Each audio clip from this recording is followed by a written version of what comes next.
Crazy. Yeah. All right. Happy Friday afternoon, everyone. This is Rich Swerbinsky with the Mortgage Collaborative here once again with the rundown with Rob and Rich every Friday at 3 p.m. Eastern. Kind of take you into the weekend with a wrap up of all the latest in the mortgage industry. And as I am every Friday, happy to be joined by Rob Chrisman. Rob, good to see you. And you are in some other town in California today. Yeah, halfway between San Francisco and the Napa Valley. Rich, I didn't hear any AC/DC coming out of your boombox earlier in the show. Is a thing, batteries go dead, or what's going on there?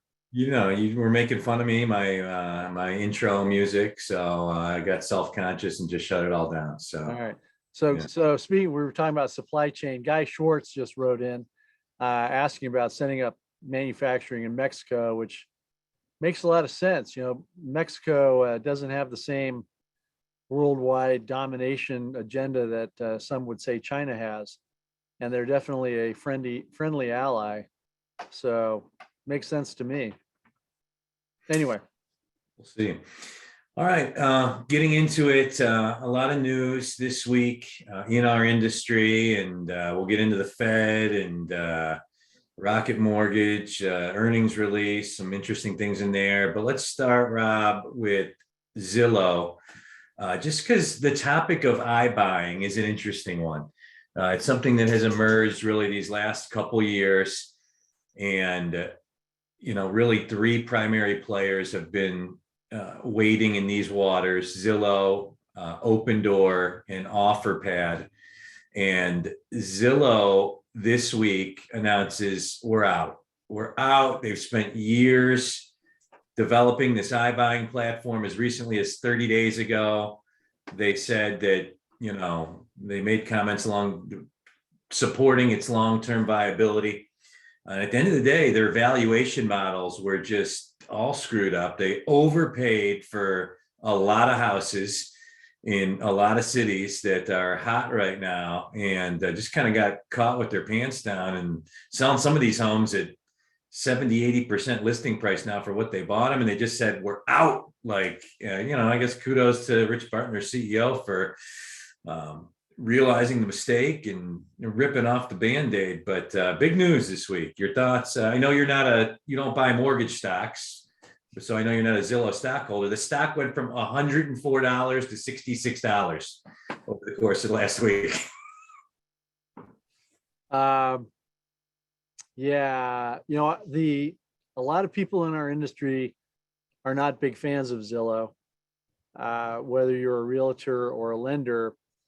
And the Zillow model, well, Rich, I might be the wrong person just to have this conversation, but because I view some of these stocks as overinflated to begin with.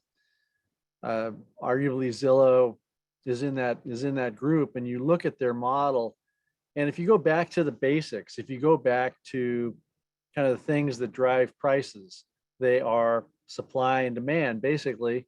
And if there's a limited supply of something and a huge demand for it, oceanfront property, for example, the price goes up.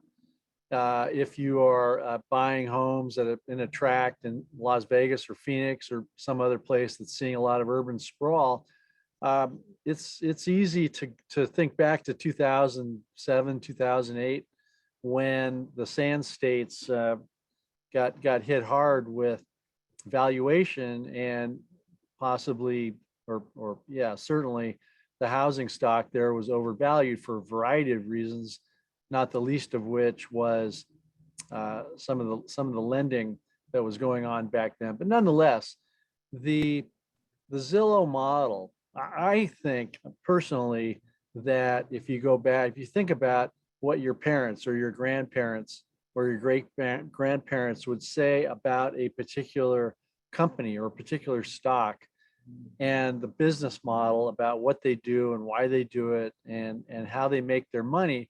If you go back to historical, just business school 1A, the question is, are they doing something? Are they or are they, what they're doing, is it not something that you would want to be involved in necessarily? In the Zillow's case, the iBuying, it flies in the face of what a lot of people on this call realize, and that is homes are homes. They're houses, but they're also homes to our clients. They're homes to families. They're not units, they're homes. And so when you get into a situation where you're Zillow and you say, okay, we're going to buy so many houses and we're going to do this, that, and the other thing, and then we're going to flip them and sell them. We're going to, fix them up. I mean, it's going to be like an assembly line. Well, everybody on this call knows it's not quite an assembly line. I mean, the mortgage process to some extent is an assembly line, but when you're dealing with the housing stock and when you're dealing with families and school districts and white picket fences, it just doesn't really jive with what Zillow was trying to do. And that was basically commoditize a house. And I understand the mechanics of it, but when it comes right down to it, the supply and the demand just didn't quite jive. And then that led to a discussion. I received several emails about some of the large companies that are buying homes, that have been buying homes since 2007, 2009, back and then, that are impacting the supply and demand equation for many areas. You've got other people who say, well, so what, Blackstone comes in and buys, 10,000 or 20,000 or 100,000 homes around the United States. That really doesn't impact the supply and demand that much. Well, I think that it does myself. And, when a company like Zillow pulls out and says, we realize the error of our ways and we're going to stop doing it, it just doesn't make a lot of sense for us. I think many people in our industry said, yeah, see, I told you they shouldn't have been doing this. Didn't make a lot of sense. And every loan officer that I've spoken to this week, they all have a story about some buyer, some one of their clients who was beat out by a large company in buying a home for their family. And then, they've had to look elsewhere. So it does impact the supply and demand at a very basic level, maybe not nationwide housing stock, but if you're bidding against a company, if you want a home for your family that's in a great school district, and you figure you can go in and fix it up a little bit and have that home for the next 20 or 30 or 40 years, and somebody like Zillow comes in and outbids you, it doesn't create a lot of goodwill out there. So like I said, many people in our industry have kind of said, good riddance. They were out over their skis too much. And, let's go back to a more normalized, or this will help us go back to a more normalized market. What are you hearing from the TMC lender clients? I mean, just that, I think that the fear amongst a small to medium-sized mortgage lenders 4 or 5 years ago when they acquired a consumer direct mortgage engine was, the power that could have, right? I mean, just millions and millions and millions of people are on Zillow every day looking at homes. And if you had the right executive team come in to make it very easy to lure those home perusers, and then ultimately the people that buy those homes into applying online or getting pre-approved online, like, oh my God, that could be a serious competitor in the mortgage industry, in an industry where I think rightfully so, small lenders are, you see what Rocket is doing, approaching 10% overall market share in the entire country. And the traffic and the volume that Zillow has on their website. In Zillow, they've been publicly saying that mortgage has been a priority, but it really hasn't. They've prioritized iBuying. They've now unwound that. But picture if they would have made mortgage a true priority 3 years ago, the income that they would have made these last 2 years. In my opinion, they should have focused on mortgage and then the attached stuff, right? Title, escrow, the same stuff that Rocket's starting to do right now. And if they would have done that, man, back when they bought that mortgage company, you couple that with the money they lost on the iBuying, the unrealized income they would have made on mortgage, and then it laid off 2,000 people. this week. That's 25% of their sales force, their entire employee base. So I think, Zillow is somebody that the members of TMC keep an eye on. And they haven't started to get into their business yet, which is a good thing. Yeah. It's funny, when you talk about, I like to make fun of all the acronyms in mortgage lending. You got Fannie Mae and Freddie Mac and Ginnie Mae and HUD, and all kinds of acronyms that are out there. And then there's e-notes, e-closing, with electronic closing or electronic notes, and now iBuying with instantaneous buying. And it was rumored for a while that Rocket might be doing something in terms of iBuying. I haven't heard. It's all kind of vague, but it wouldn't surprise me if Rocket came in somehow and did something, or some of these large companies. But they have to respect the like I say, the supply and the demand. They have to do things smartly, and it's fine to improve the existing housing stock, but at the end of the day, it's individuals and families that drive the supply and the demand of housing. And so if companies respect that, I think it'll be better for them.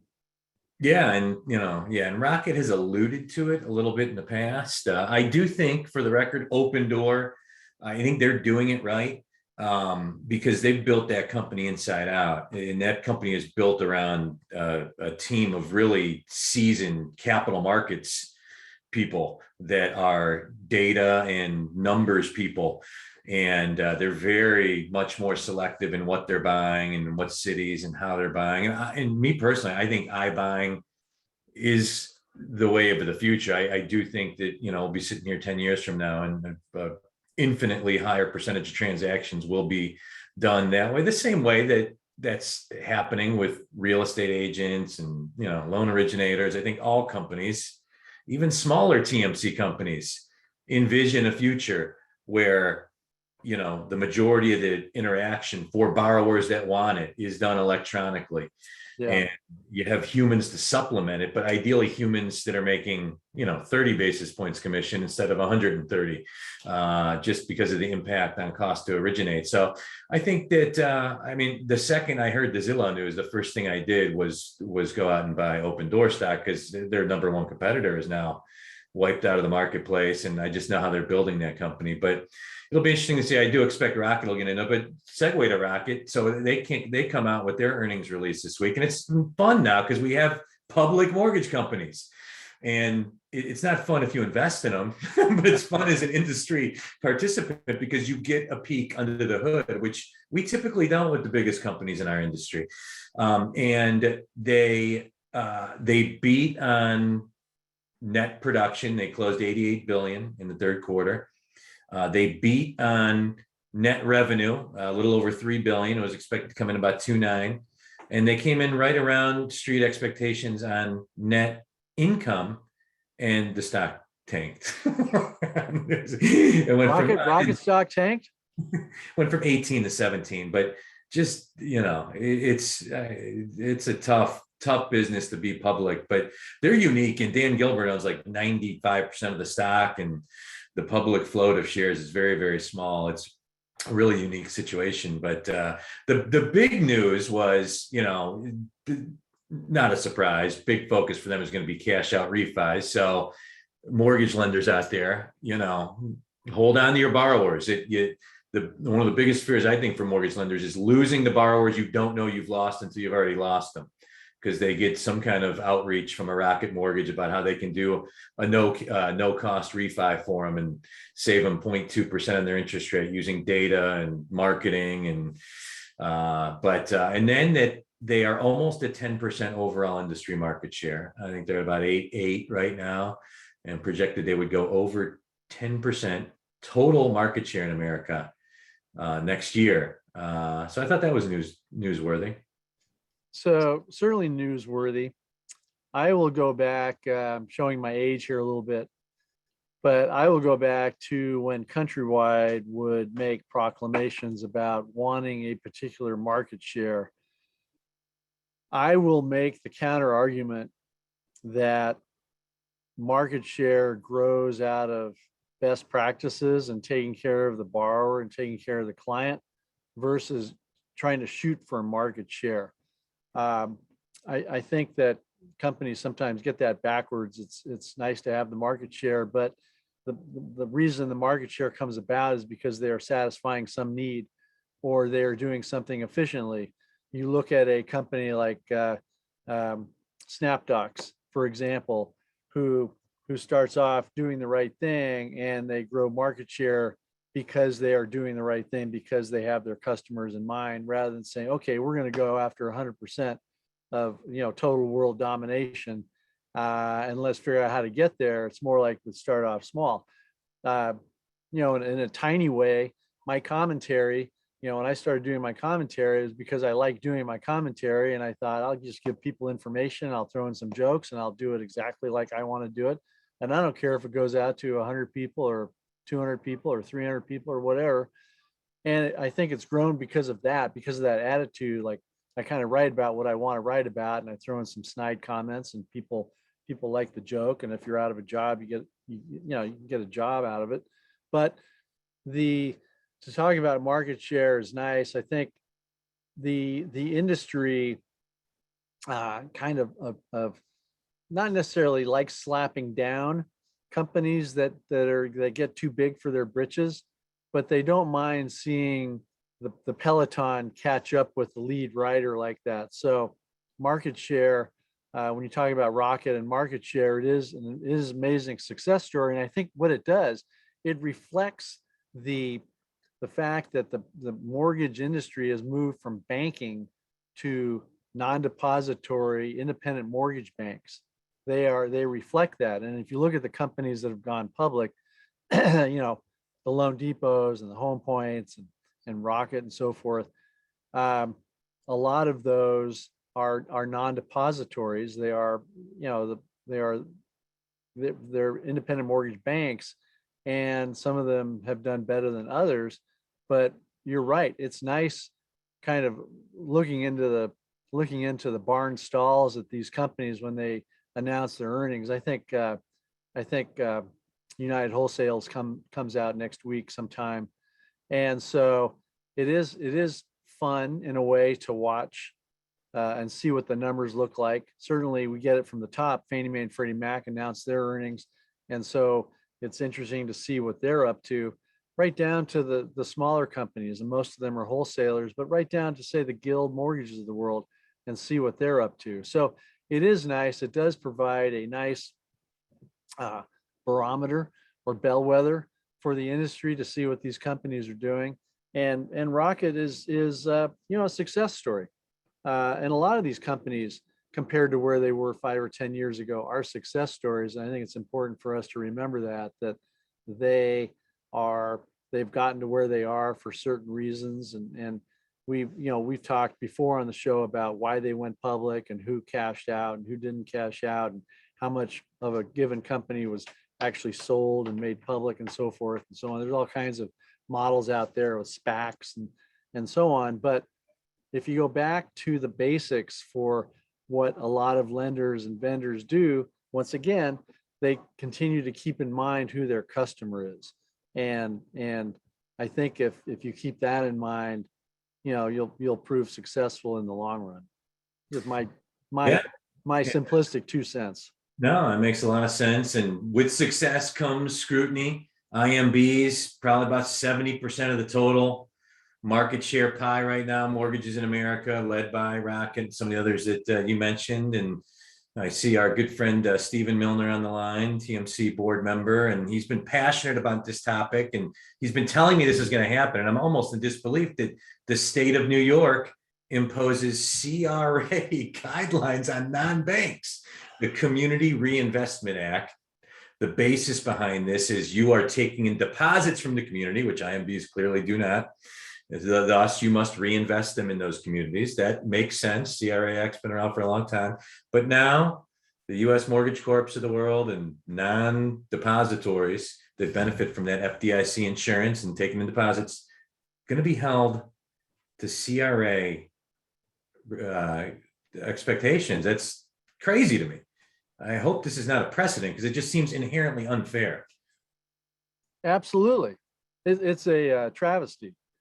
Um, I've, I think a lot of people on this call, a lot of people in our industry, they will go to the state uh, government. There's legislative day, or they'll go to the MBAs in Washington, D.C., and they meet with the aides, or they will meet with the senators or Congress people, or they'll meet with their state representatives and so state senators and so forth. And when you look at the typical person who's serving the public in the government role, they might be 60, 70, 80 years old, 80 plus. I don't know how the oldest senator is, but the fact of the matter is, they at some point they lose touch. And so when it's ironic, or it's really too bad when you see a bunch of 75 or 80-year-old senators interrogating a IT whiz kid, um, Mark Zuckerberg or whoever, Steve Jobs, whoever would be in front of them, and they could talk circles around congressmen and senators about what's going on about technology and so forth.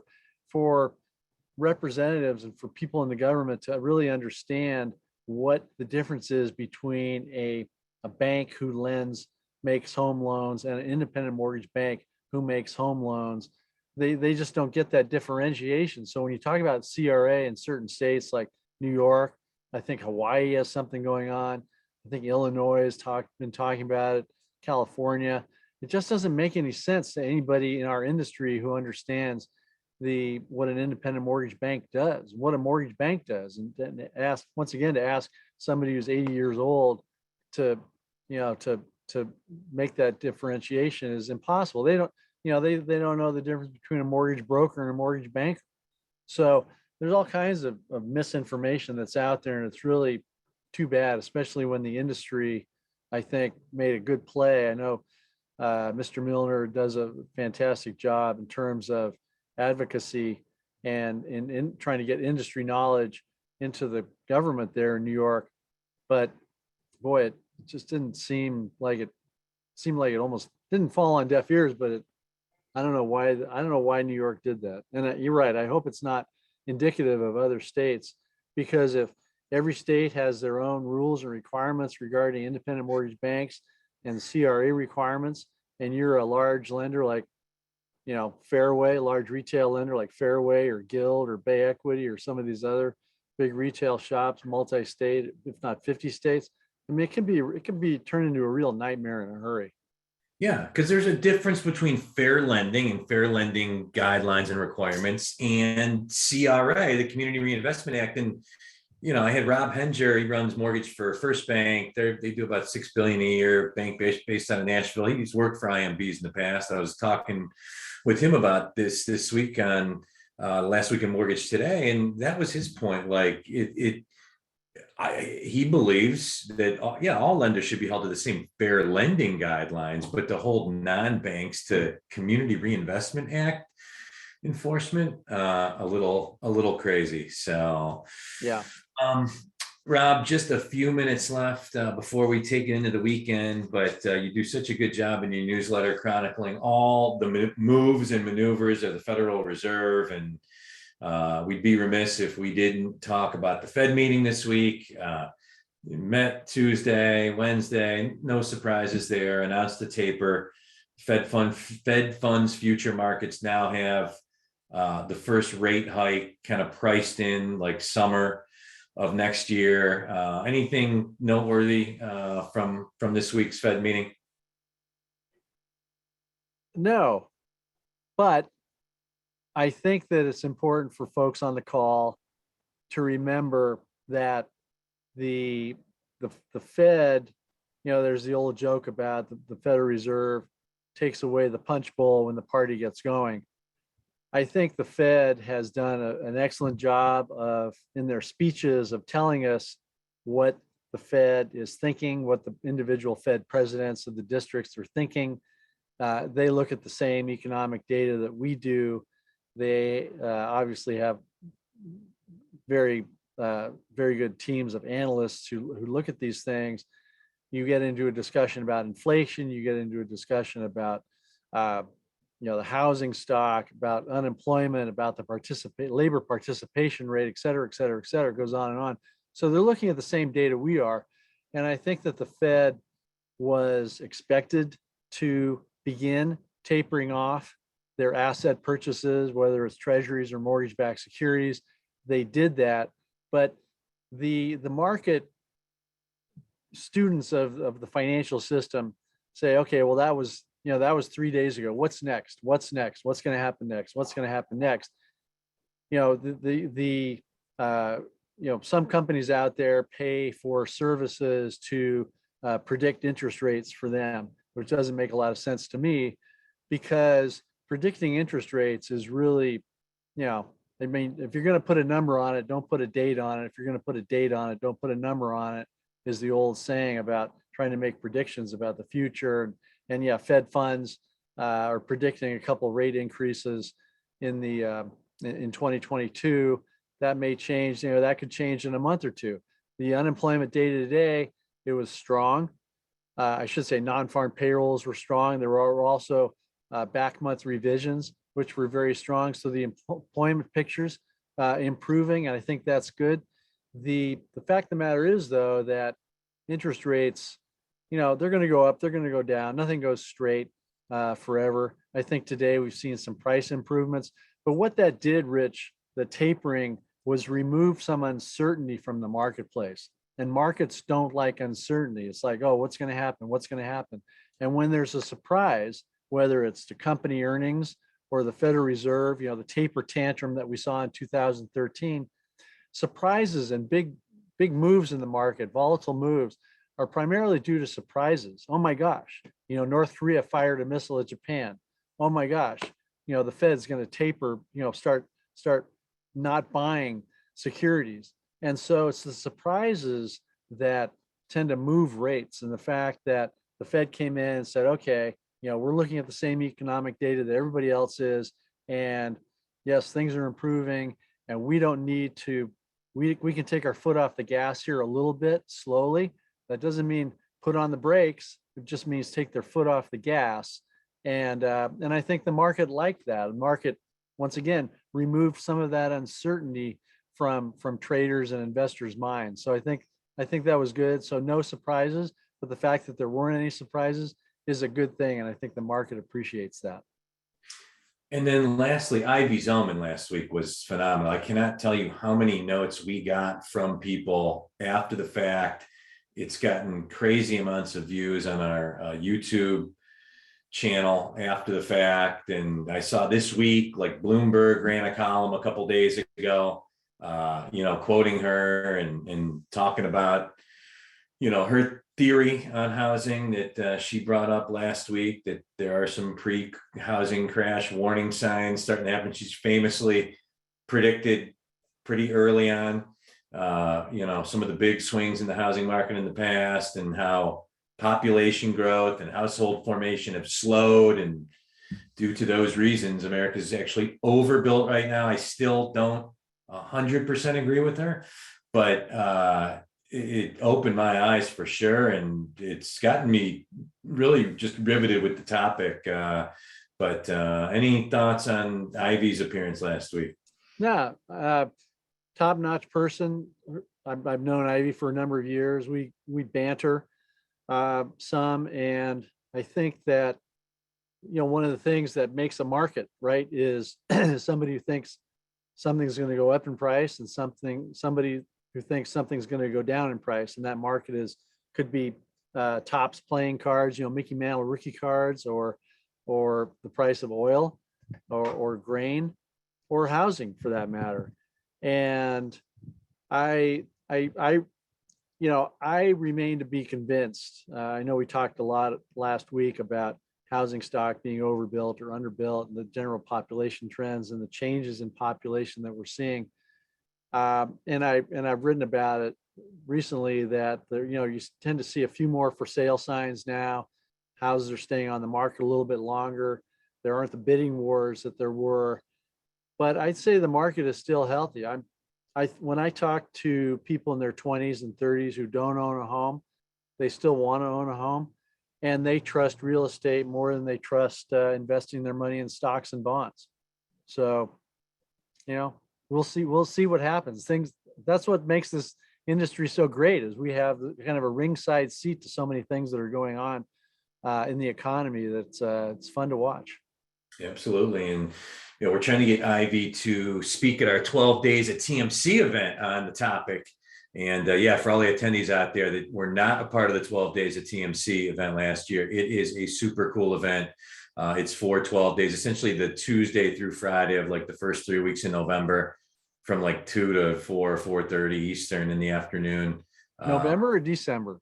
November 30th technically starts and goes through December 17th, but 3 special editions of the rundown that we're going to be doing as part of that. And really encourage everybody to go to mortgagecollaborative.com, and you can find all the info about 12 days. Oh, and Amy just linked it in the chat. So it is a really, really cool event where we put a lot of great knowledge and info and speakers out there over the course of 3 weeks as we head into the holidays. So, and it is November all of a sudden. The holidays are coming up.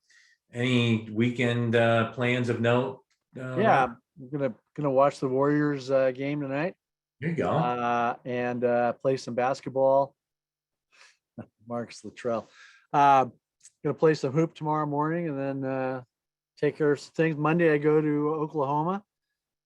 Speak at the Oklahoma Mortgage Bankers Conference. I'm looking forward to that. So. Awesome. Yeah, what about you? I got like one of those rare, like nothing going on weekends. So I'm going to try to actually maybe get the Christmas decorations up. I'm one of those obnoxious, like you and Costco. Walled, just obnoxiously and my girlfriend's just as bad as me. So we're just going to make the house obnoxious and annoying, and maybe this weekend at least get it started. So yeah. Are you one of those guys who will have the inflatable Santa balloon in the front going, except like 7 of them, so I love Christmas. Yeah. So well, thank you very much for having me again. Absolutely. As always, Rob, enjoy the conversation. To our attendees, thanks again for wrapping the week up with us. We're here every Friday at 3 p.m. Eastern. If you want to be involved in the show too, reach out to myself or Rob or Amy. And and as Amy put in the chat, we'll have you'll be seeing a lot of Christmas decorations in the backdrop, certainly as part of the 12 days event, but also on the rundown each Friday. So Rob, enjoy the weekend. And if I don't talk to you before then, I'll see you next Friday, and have a great weekend, everybody. Take care. Cheers.